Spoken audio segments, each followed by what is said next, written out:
What's up, guys? It's David Parkinson with Intent Performance. We are giving away a free assessment to anyone who is in search of any issues that may be limiting their performance. In order to qualify for this giveaway, you must first like and subscribe to our YouTube channel. Any extra follows to any of our social media accounts will count as an additional entry into this giveaway.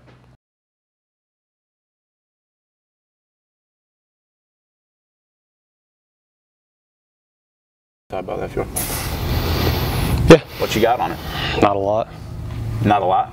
I think it's awesome, but I don't. It's gonna happen. But I don't know the reasoning behind it as to why I'm for it. But I do think it's good.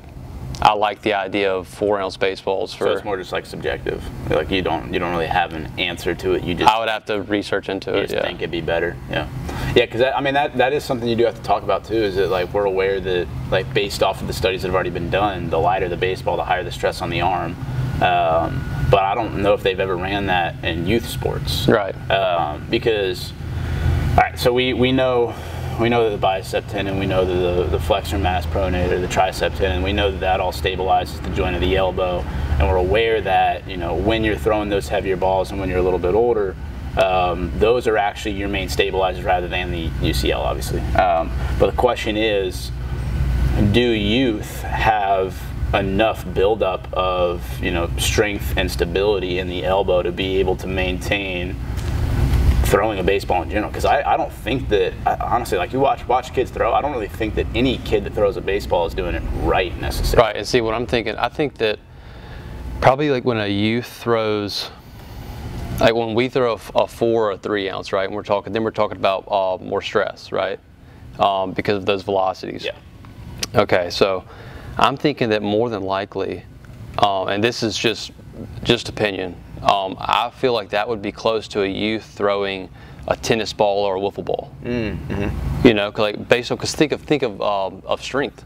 Yeah. Think of like Nolan, for example. What's the difference in mine and Nolan's upper body strength? Substantial. But we throw the same size baseball. Yeah. Yeah. Right. Yeah. Like he's a pretty strong kid, and have him doing like 10 pounds on press. And it's interesting. Okay, so like we've seen a lot of people throw. We've seen a lot of people throw heavy-weighted baseballs. We've seen people throw underload baseballs. You ever notice that with a 5-ounce ball and like very young kids, it looks similar to how maybe a 16 to 18-year-old would throw a red ball? You ever realize that? Yeah. Like just like the kind of the. That's what I was about to get into. It's almost like I feel like the 4-ounce probably plays similar to the 6-ounce for us. Yeah. I feel like the baseball honestly probably plays, and this is youth. Yeah. I'm talking 12U, probably 9 and 10, maybe even 7 and 8. I'm thinking that the baseball probably ends up being more like a 7 to 9 range. Because if you think about it, like comparatively speaking, you're right? saying, Comparatively, yeah.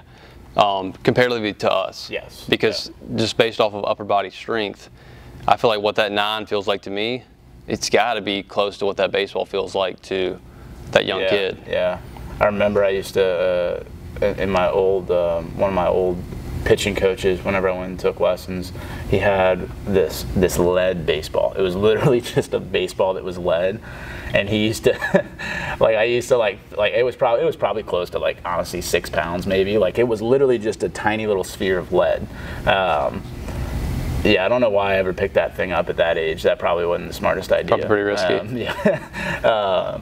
But I used it, just for arm circles and stuff like that, just to kind of feel the weight out. But yeah, that is something I've always kind of wondered. Like the other thing we talk about is,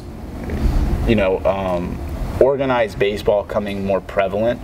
Like once again, I don't want to be that guy back when I grew up, one of those guys. But back when I grew up, I played backyard baseball. Mm-hmm. And when we played backyard baseball, it wasn't with a baseball, it was with a tennis ball. Yeah. So like how much did tennis ball weigh? I actually don't know. Pretty light. I think probably it's like two.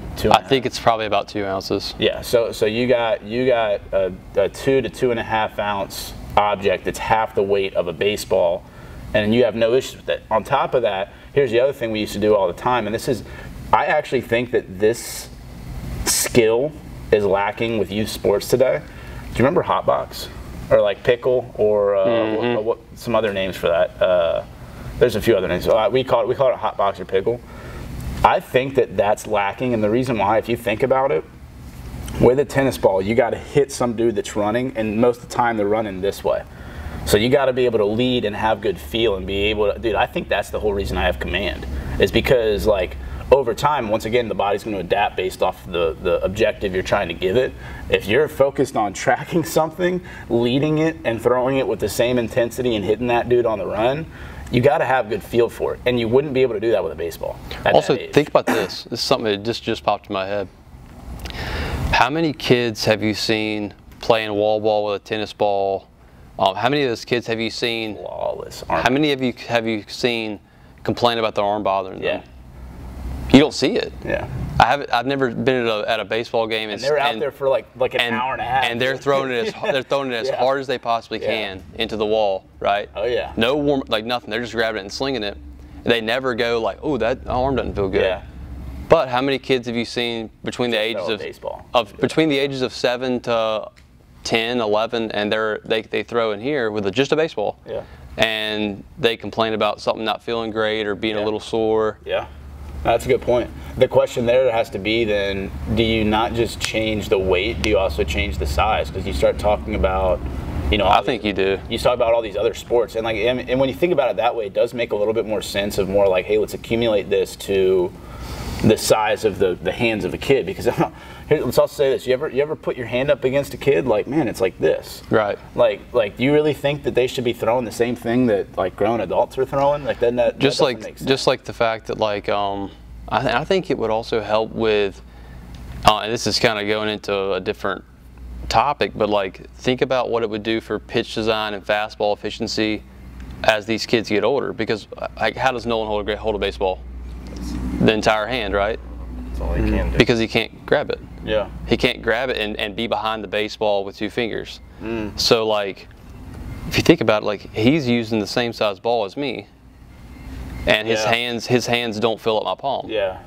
I think if you did go with a smaller ball and they could throw it like a baseball, then they would have a better feel of everything. And man, I think the baseball might be the and specifically throwing a baseball might be the only sport that doesn't change based off age range. Because even like we talked about bats change. Like you're not going up there with a 33, 31 as an 8-year-old. You're not going to pick it up. Like, right. And I think the reason why is because the baseball itself already, like in terms of like relation to other sports, because I think in NFL football, I think it weighs like 12 pounds or something like that. Like it's actually pretty heavy.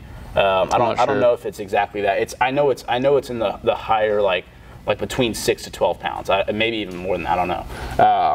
Basketballs are pretty heavy. What we got? Oh, softballs. Softballs change sizes, but the one thing that stays constant is that. And I was starting to think about it. The reason why I think is because it's like just on that threshold of being just light enough that people don't really think twice about it. But once again, if you're talking about that, you know, slow and steady growth over time, it really adds up. Like, because then on top of that, like, I wonder if maybe we've created adaptations to that 5 ounce, and maybe because remember the studies we were reading that basically said that like 5 ounce is almost one of, if not the most stressful ball that you can be throwing. What if that's because that's all we've been throwing throughout our life, and we haven't developed, you know, an altered feeling with a 6 to a 3 ounce ball or something like that. But then I started thinking about that a little bit further too. Man, they can't hold it. Like they really can't. Why are we using the same ball? That's the one that really is it. Like if you want to keep it the same weight, like I'm not really going to argue that because like I kind of understand, but like it should not be the same size. Like exactly what you're saying. Like you can't learn how to throw a baseball by palming it. That's something, and man, even teaching them like, hey, put your fingers like this. They have no control over that. It makes the game way harder for them. That would be the difference in us throwing a regulation softball and throwing a baseball. Yeah. Or try honestly, just do this. Give a kid an NFL ball at the age of 8 and tell him to throw it. Then give a kid a little Nerf ball and tell him to throw it.